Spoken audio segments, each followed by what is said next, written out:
ਖਬਰਾਂ ਦੇ ਬੁਲੇਟਿਨ ਦੇ ਸਪਾਂਸਰ ਨੇ ਰੀਅਲਟਰ ਗੁਰਜਤਿੰਦਰ ਸਿੰਘ ਰੰਧਾਵਾ। ਹਰ ਤਰ੍ਹਾਂ ਦੀ ਪ੍ਰਾਪਰਟੀ ਖਰੀਦਣ ਤੇ ਵੇਚਣ ਲਈ ਤੁਸੀਂ ਕਾਲ ਕਰ ਸਕਦੇ ਹੋ।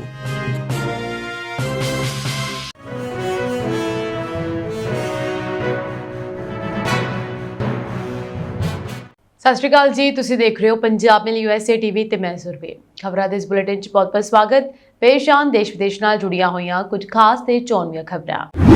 H1B ਪਟੀਸ਼ਨ ਨਿਯਮ ਨਵੇਂ USCIS ਫਾਰਮ ਨਾਲ ਅਪਡੇਟ ਕੀਤੇ ਗਏ ਹਨ। 1 ਅਪ੍ਰੈਲ ਤੋਂ ਹੋਣਗੇ ਲਾਜ਼ਮੀ। ਅਮਰੀਕੀ ਨਾਗਰਿਕਾਂ ਲਈ ਖੁਸ਼ਖਬਰੀ, ਦੁਨੀਆ ਦੇ ਇਹ 7 ਦੇਸ਼ ਬਿਨਾਂ ਵੀਜ਼ਾ ਰਹਿਣ ਦੀ ਦੇ ਰਹੇ ਨੇ ਖੁੱਲ੍ਹ। ਵੱਡੀ ਖਬਰ, ਜੰਗਬੰਦੀ ਲਈ ਰਾਜ਼ੀ ਹੋਇਆ ਈਰਾਨ, ਰਾਸ਼ਟਰਪਤੀ ਨੇ ਦੱਸਿਆ ਰਾਹ। ट्रंप का सख्त ऐलान, काम अजे अधूरा है, असीं जंग विचकार नहीं छड्डांगे।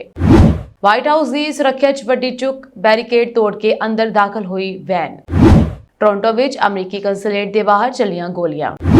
भारतीय अमरीकी भरावां नूं मैडीकेड धोखाधड़ी का दोषी ठहराया गया। हुण इन्हां खबरां दा विस्तार। इस दे नाल ही देश ते विदेश नाल जुड़ियां होईयां तमाम खबरां।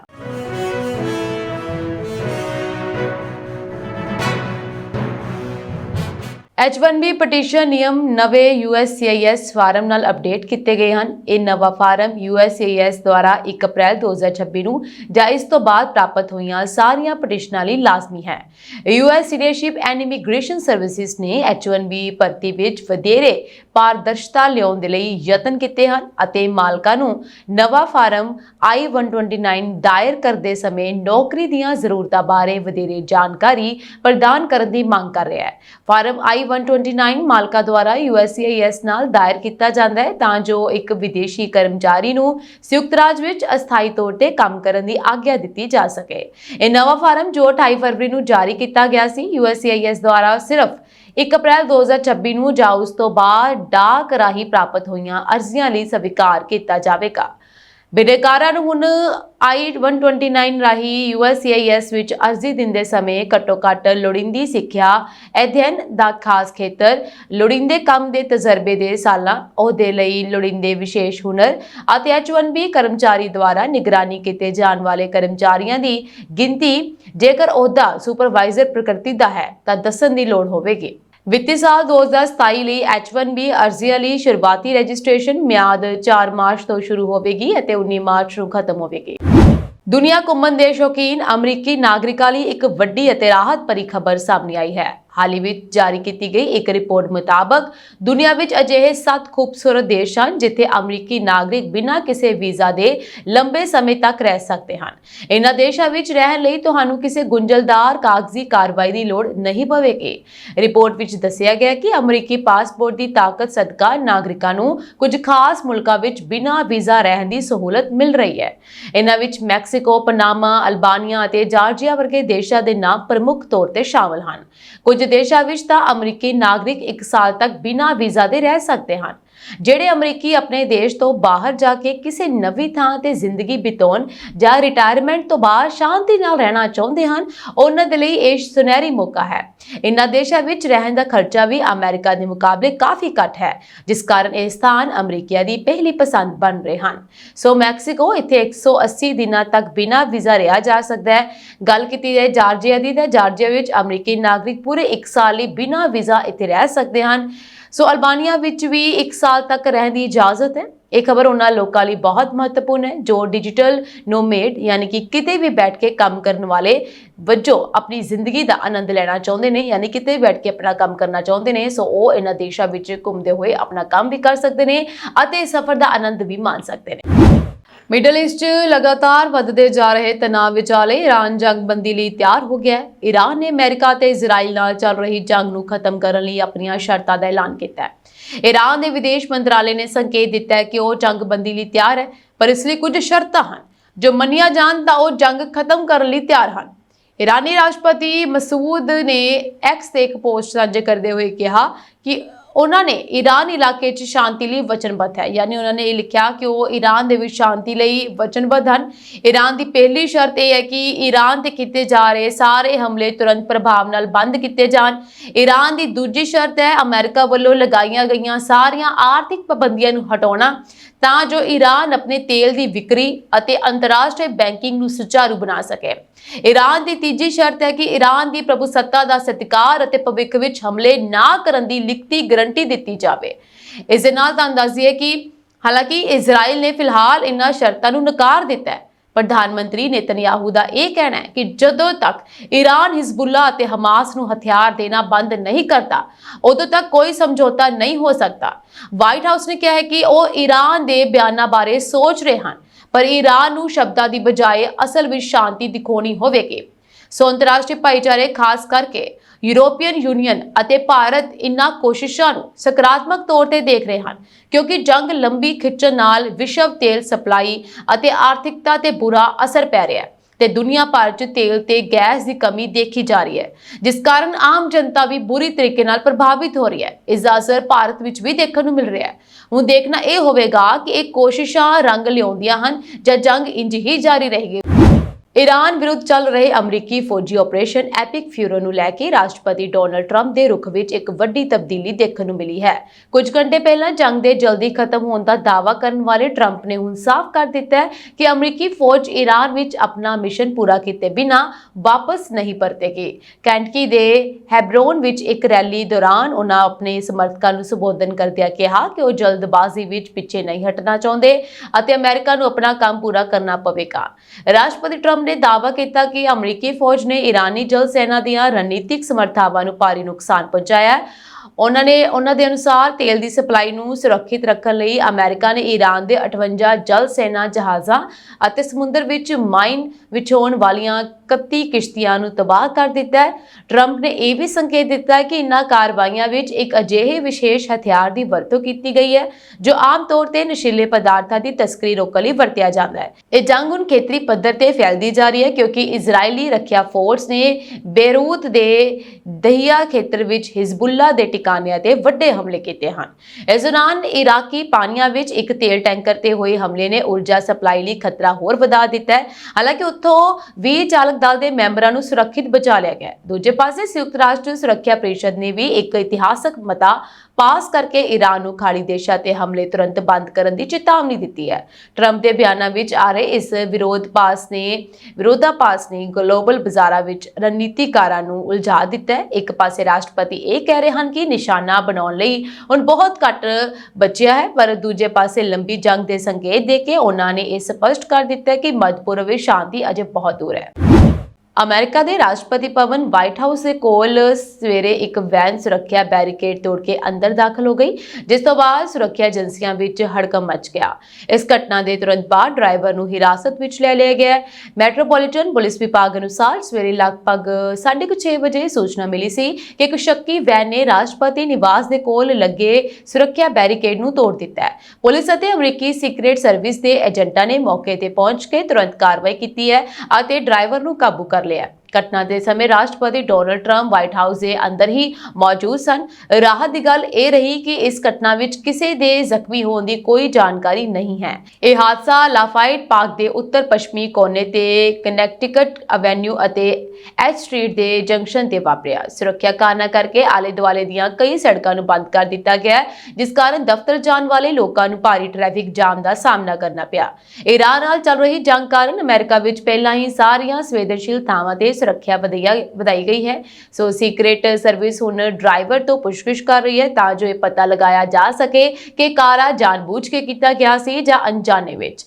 ਜ਼ਿਕਰਯੋਗ ਹੈ ਕਿ ਇਸ ਤੋਂ ਪਹਿਲਾਂ ਫਰਵਰੀ ਮਹੀਨੇ ਵਿੱਚ ਵੀ ਫਲੋਰੀਡਾ ਸਥਿਤ ਟਰੰਪ ਦੇ ਮਾਰ-ਏ-ਲਾਗੋ ਰਿਜ਼ੋਰਟ ਵਿੱਚ ਇੱਕ 21 ਸਾਲਾ ਦੇ ਨੌਜਵਾਨ ਨੇ ਵੜਨ ਦੀ ਕੋਸ਼ਿਸ਼ ਕੀਤੀ ਸੀ, ਜਿਸ ਨੂੰ ਪੁਲਿਸ ਨੇ ਫਾਇਰਿੰਗ ਦੌਰਾਨ ਢੇਰ ਕਰ ਦਿੱਤਾ ਸੀ। 10 ਮਾਰਚ ਨੂੰ ਟੋਰਾਂਟੋ ਸਥਿਤ ਅਮਰੀਕੀ ਕੌਂਸੂਲੇਟ ਤੇ ਗੋਲੀਆਂ ਚਲਾਈਆਂ ਗਈਆਂ। ਇਸ ਦੀ ਜਾਣਕਾਰੀ ਪੁਲਿਸ ਪ੍ਰਸ਼ਾਸਨ ਵੱਲੋਂ ਜਾਰੀ ਕੀਤੀ ਗਈ ਹੈ। ਜਾਂਚ ਦੌਰਾਨ ਮੌਕੇ ਤੇ ਚੱਲੀ ਹੋਈ ਬੰਦੂਕ ਦੇ ਸਬੂਤ ਮਿਲੇ ਹਨ।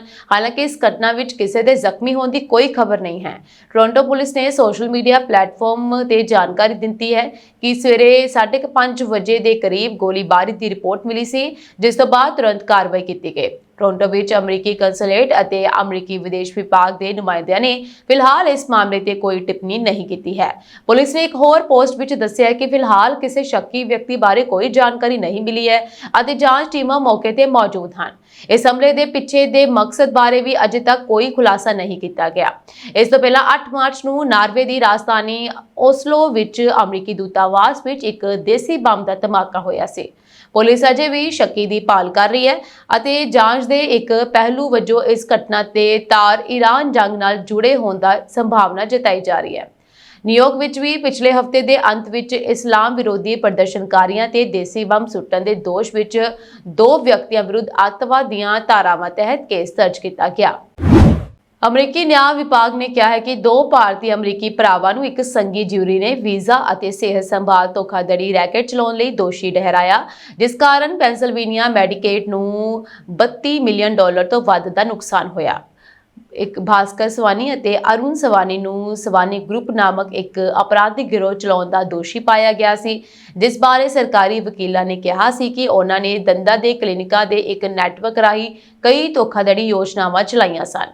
ਮੁਕੱਦਮੇ ਵਿੱਚ ਪੇਸ਼ ਕੀਤੇ ਗਏ ਸਬੂਤਾਂ ਦੇ ਅਨੁਸਾਰ ਭਾਸਕਰ ਸਵਾਨੀ, ਜੋ ਕਿ ਪੇਸ਼ੇ ਤੋਂ ਦੰਦਾਂ ਦਾ ਡਾਕਟਰ ਸੀ, ਸਮੂਹ ਦੇ ਦੰਦਾਂ ਦੇ ਕਲੀਨਿਕਾਂ ਨੂੰ ਨਿਯੰਤਰਿਤ ਕਰਦਾ ਸੀ, ਜਦਕਿ ਅਰੁਣ ਸਵਾਨੀ ਗਿਰੋਹ ਦੇ ਵਿੱਤ ਅਤੇ ਜਾਇਦਾਦ ਦਾ ਪ੍ਰਬੰਧਨ ਕਰਦਾ ਸੀ। ਤੀਜੀ ਦੋਸ਼ੀ ਅਲੈਗਜ਼ੈਂਡਰਾ ਓਲਾ ਰਾਡੋਮਿਆਕ, ਜੋ ਕਿ ਲੰਬੇ ਸਮੇਂ ਤੋਂ ਸਵਾਨੀ ਗਰੁੱਪ ਦੀ ਕਰਮਚਾਰੀ ਅਤੇ ਕਾਰਜਕਾਰੀ ਸੀ, ਉਸਨੇ ਵੀ ਸਿਹਤ ਸੰਭਾਲ ਧੋਖਾਧੜੀ ਯੋਜਨਾ ਵਿੱਚ ਆਪਣੀ ਭੂਮਿਕਾ ਲਈ ਦੋਸ਼ ਮੰਨਿਆ। ਸਰਕਾਰੀ ਵਕੀਲਾਂ ਨੇ ਕਿਹਾ ਕਿ ਇਸ ਸਮੂਹ ਨੇ ਵਿਦੇਸ਼ੀ ਕਾਮਿਆਂ ਨੂੰ ਗੈਰ ਕਾਨੂੰਨੀ ਤੌਰ ਤੇ ਨੌਕਰੀ ਤੇ ਰੱਖਣ ਲਈ ਧੋਖਾਧੜੀ ਵਾਲੇ H-1B ਵੀਜ਼ਾ ਅਰਜ਼ੀਆਂ ਦਾਇਰ ਕੀਤੀਆਂ ਅਤੇ ਕੁਝ ਕਰਮਚਾਰੀਆਂ ਤੋਂ ਤਨਖਾਹ ਰਿਸ਼ਵਤ ਦੀ ਮੰਗ ਕੀਤੀ। ਇਹ ਗਿਰੋਹ ਉਹਨਾਂ ਦੰਦਾਂ ਦੇ ਡਾਕਟਰਾਂ ਦੇ ਨਾਮਾਂ ਦੀ ਵਰਤੋਂ ਕਰਕੇ ਸਿਹਤ ਸੰਭਾਲ ਪ੍ਰੋਗਰਾਮਾਂ ਨੂੰ ਬਿੱਲ ਵੀ ਭੇਜਦਾ ਸੀ, ਜਿਨ੍ਹਾਂ ਨੇ ਮਰੀਜ਼ਾਂ ਦਾ ਇਲਾਜ ਨਹੀਂ ਕੀਤਾ ਸੀ।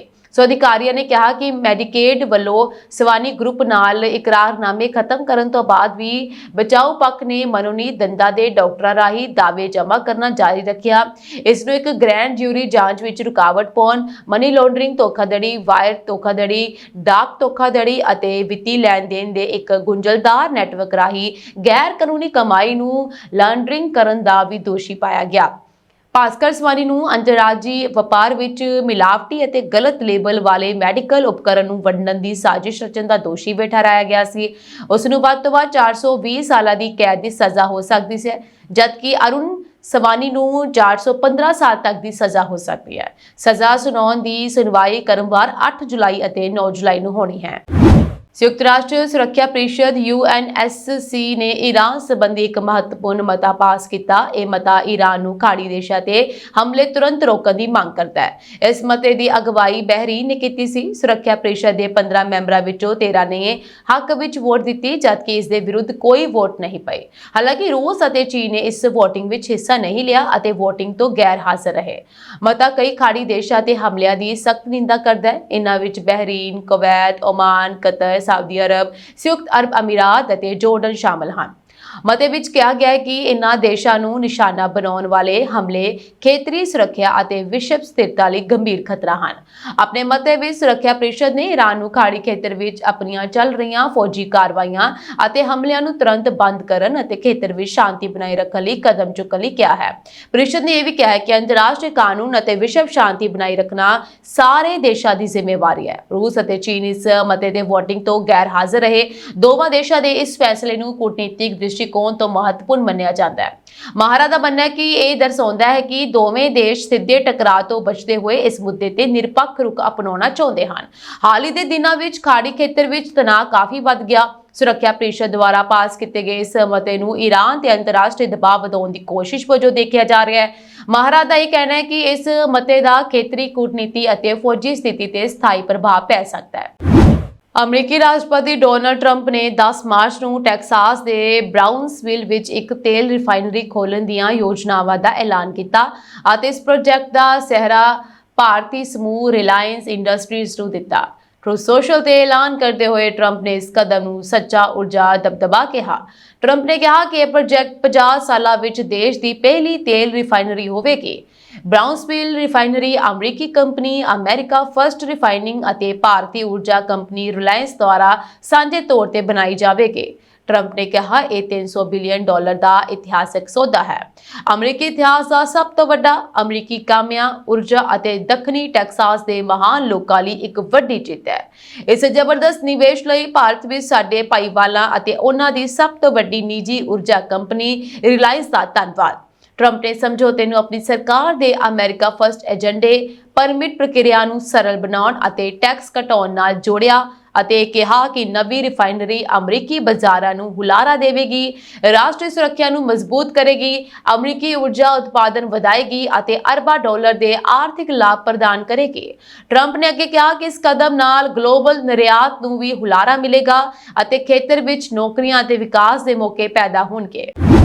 ਇਮੀਗ੍ਰੇਸ਼ਨ ਨਿਊਜ਼ੀਲੈਂਡ ਨੂੰ ਹੁਣ ਉਹਨਾਂ ਭਾਰਤੀ ਕਲਾਕਾਰਾਂ ਦੀ ਭਾਲ ਹੈ ਜਿਹੜੇ ਹੋਲੀ ਦੇ ਪ੍ਰੋਗਰਾਮਾਂ ਵਿੱਚ ਸ਼ਾਮਲ ਹੋਣ ਲਈ ਭਾਰਤ ਤੋਂ ਖਾਸ ਤੌਰ ਉੱਤੇ ਨਿਊਜ਼ੀਲੈਂਡ ਪੁੱਜੇ ਸਨ। ਵੀਜ਼ਾ ਡਾਇਰੈਕਟੋਰੇਟ ਜੋਨ ਗਿਲਰੇ ਨੇ ਦੱਸਿਆ ਕਿ ਭਾਰਤ ਤੋਂ ਕੁੱਲ 18 ਕਲਾਕਾਰ ਨਿਊਜ਼ੀਲੈਂਡ ਪੁੱਜੇ ਸਨ।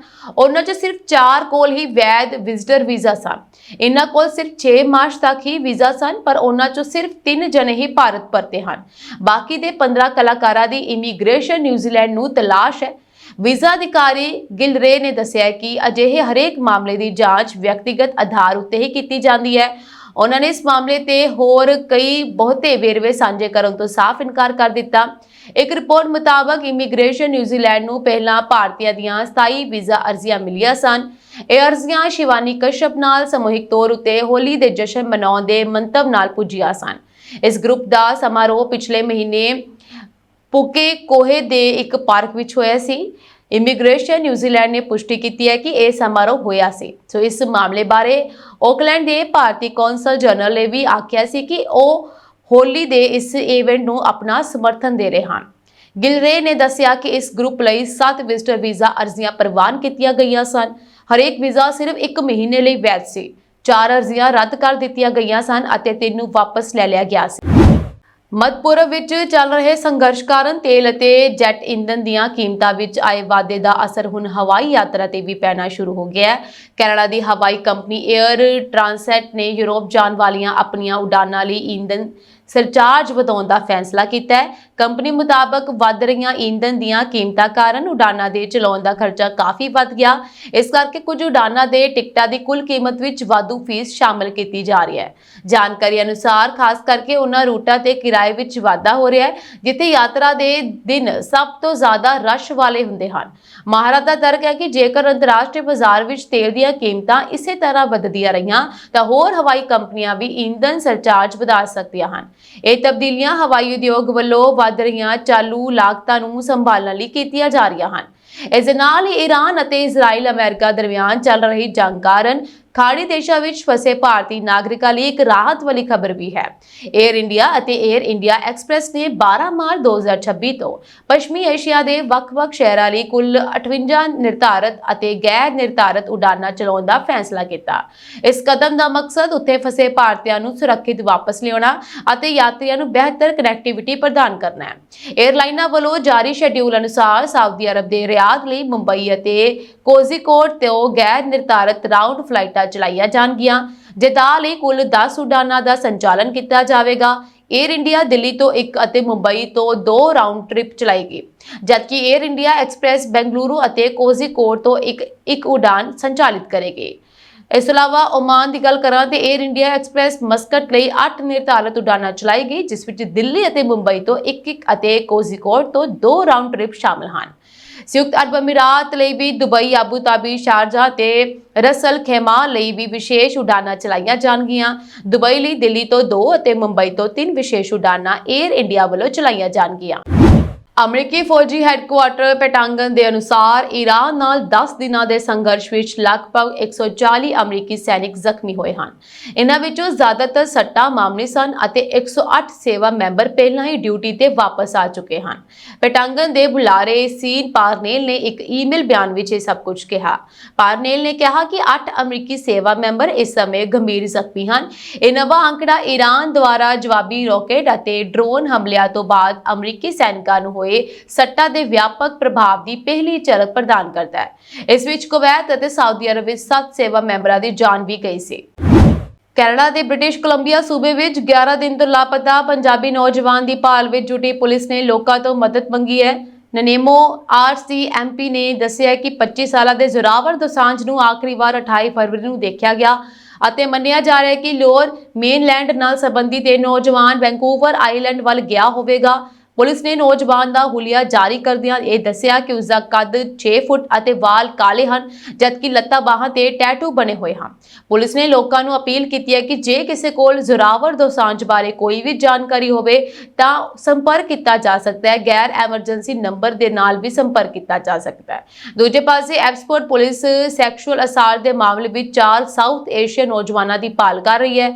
ਪੁਲਿਸ ਨੇ ਦੱਸਿਆ ਕਿ 10 ਫਰਵਰੀ ਨੂੰ ਵਾਪਰੀ ਵਾਰਦਾਤ ਦੌਰਾਨ ਪੀੜਿਤ ਔਰਤ ਨੂੰ ਕੈਨਨ ਐਵੇਨਿਊ ਅਤੇ ਬੈਵਨ ਐਵੇਨਿਊ ਇਲਾਕੇ ਤੋਂ ਗੱਡੀ ਵਿੱਚ ਬਿਠਾਇਆ ਗਿਆ ਅਤੇ ਜਦੋਂ ਉਸਨੇ ਗੱਡੀ ਵਿੱਚੋਂ ਬਾਹਰ ਜਾਣ ਦਾ ਯਤਨ ਕੀਤਾ ਤਾਂ ਸ਼ੱਕੀ ਨੂੰ ਇਸ ਨੂੰ ਪਹਾੜੀ ਇਲਾਕੇ ਵੱਲ ਲੈ ਗਏ। ਸ਼ੱਕੀਆ ਦੀ ਗੱਡੀ ਚਿੱਟੇ ਰੰਗ ਦੀ ਸੀ ਅਤੇ ਨੈਵੀਗੇਟਰ ਦੱਸੀ ਜਾ ਰਹੀ ਹੈ ਜਾਂ ਇਸ ਦੀ ਮਿਲਦੀ ਜੁਲਦੀ ਕੋਈ ਹੋਰ ਗੱਡੀ ਵੀ ਹੋ ਸਕਦੀ ਹੈ।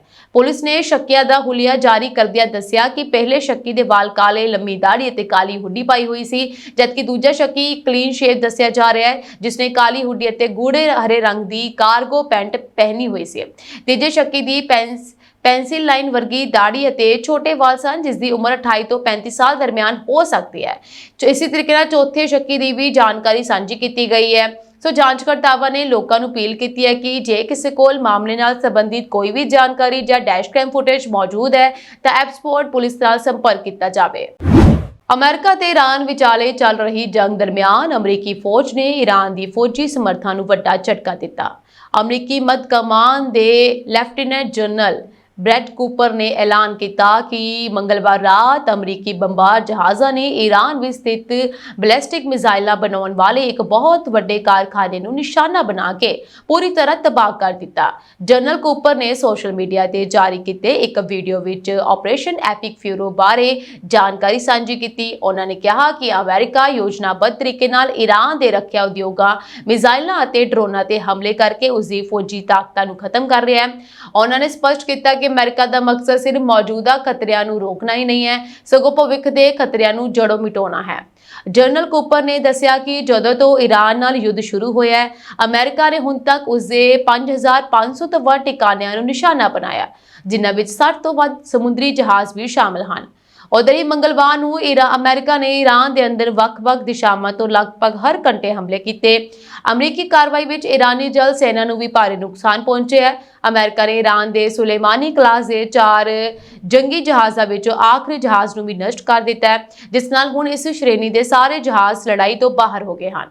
ਅਮਰੀਕਾ ਲਗਾਤਾਰ ਆਪਣੇ ਅਤੀ ਆਧੁਨਿਕ ਲੜਾਕੂ ਜਹਾਜ਼ਾਂ ਰਾਹੀਂ ਹਵਾਈ ਖੇਤਰ ਵਿੱਚ ਦਬਾਅ ਬਣਾ ਕੇ ਰੱਖ ਰਿਹਾ ਹੈ ਤਾਂ ਜੋ ਹਾਰਮੂਜ਼ ਜਲਜਮਰੂ ਮੱਧ ਵਿੱਚ ਸਮੁੰਦਰੀ ਜਹਾਜ਼ਾਂ ਦੀ ਸੁਰੱਖਿਆ ਯਕੀਨੀ ਬਣਾਈ ਜਾ ਸਕੇ। ਈਰਾਨ ਨੇ ਇੱਕ ਵਾਰ ਫਿਰ ਦੁਬਈ ਇੰਟਰਨੈਸ਼ਨਲ 에ਅਰਪੋਰਟ ਤੇ ਡਰੋਨ ਨਾਲ ਹਮਲਾ ਕੀਤਾ। ਇਸ ਹਮਲੇ ਵਿੱਚ ਇੱਕ ਭਾਰਤੀ ਸਮੇਤ 4 ਲੋਕ ਜ਼ਖਮੀ ਹੋ ਗਏ। ਦੁਬਈ ਮੀਡੀਆ ਆਫਿਸ ਨੇ ਇੱਕ ਬਿਆਨ ਦੇ ਵਿੱਚ ਕਿਹਾ ਸੋਸ਼ਲ ਮੀਡੀਆ 'ਚ ਕਿ ਦੁਬਈ ਇੰਟਰਨੈਸ਼ਨਲ 에ਅਰਪੋਰਟ ਤੇ ਕੋਲ ਅਧਿਕਾਰੀਆਂ ਨੇ 2 ਡਰੋਨ ਰੋਕੇ ਜਿਸ ਵਿੱਚ ਇੱਕ ਭਾਰਤੀ ਨਾਗਰਿਕ ਸਮੇਤ 4 ਲੋਕ ਜ਼ਖਮੀ ਹੋ ਗਏ। ਇਸ ਵਿੱਚ ਅੱਗੇ ਇਹ ਵੀ ਕਿਹਾ ਗਿਆ ਕਿ 에ਅਰ ਟ੍ਰੈਫਿਕ ਆਮ ਵਾਂਗ ਚੱਲ ਰਿਹਾ ਹੈ। ਈਰਾਨ ਨੇ ਆਪਣੇ ਇਲਾਕੇ ਵਿੱਚ US ਅਤੇ ਇਜ਼ਰਾਈਲ ਦੇ ਹਮਲਿਆਂ ਦਾ ਜਵਾਬ ਯੂਨਾਈਟਿਡ ਅਰਬ ਅਮੀਰਾਤ, ਬਹਿਰੀਨ, ਕਤਰ ਅਤੇ ਦੂਜੇ ਖਾੜੀ ਦੇਸ਼ਾਂ ਦੇ ਮਿਜ਼ਾਈਲਾਂ ਅਤੇ ਡਰੋਨਾਂ ਦੀ ਬੁਛਾੜ ਕਰਕੇ ਦਿੱਤਾ, ਜਿਸ ਨਾਲ ਬੁਨਿਆਦੀ ਢਾਂਚੇ ਨੂੰ ਨੁਕਸਾਨ ਹੋਇਆ ਅਤੇ ਤੇਲ ਉਤਪਾਦਨ ਵਿੱਚ ਰੁਕਾਵਟ ਆਈ ਹੈ। ਗੌਰਤਲਬ ਹੈ ਕਿ ਈਰਾਨ ਅਤੇ ਅਮਰੀਕਾ ਇਜ਼ਰਾਈਲ ਦੇ ਵਿਚਕਾਰ ਜੰਗ 2 ਹਫ਼ਤਿਆਂ ਤੋਂ ਜਾਰੀ ਹੈ। ਇਸ ਜੰਗ ਦੀ ਮਾਰ ਮੱਧ ਪੂਰਬ ਦੇ ਦੇਸ਼ਾਂ ਨੂੰ ਵੀ ਭੁਗਤਣੀ ਪੈ ਰਹੀ ਹੈ। ਈਰਾਨ ਨੇ ਪਹਿਲਾਂ ਵੀ ਦੁਬਈ 에ਅਰਪੋਰਟ ਦੇ ਨਜ਼ਦੀਕ ਹਮਲੇ ਕੀਤੇ ਸਨ। ਇਸ ਤੋਂ ਇਲਾਵਾ ਸ਼ਹਿਰ ਦੇ ਰਿਹਾਇਸ਼ੀ ਇਲਾਕਿਆਂ ਵਿੱਚ ਵੀ ਹਮਲੇ ਹੋਏ ਹਨ। ਇਹ ਸਾਂਝੀ ਦੇਸ਼ ਵਿਦੇਸ਼ ਨਾਲ ਜੁੜੀਆਂ ਹੋਈਆਂ ਕੁਝ ਖਾਸ ਤੇ ਚੋਣਵੀਆਂ ਖਬਰਾਂ ਹੋਰ ਅਪਡੇਟਸ ਨਾਲ ਜੁੜੇ ਰਹਿਣ ਦੇ ਲਈ ਤੁਸੀਂ ਬਨੇ ਰਹੋ ਪੰਜਾਬ ਮਿਲ USA TV ਦੇ ਨਾਲ। ਤੁਹਾਡੇ ਸਭ ਦਾ ਬਹੁਤ ਬਹੁਤ ਧੰਨਵਾਦ।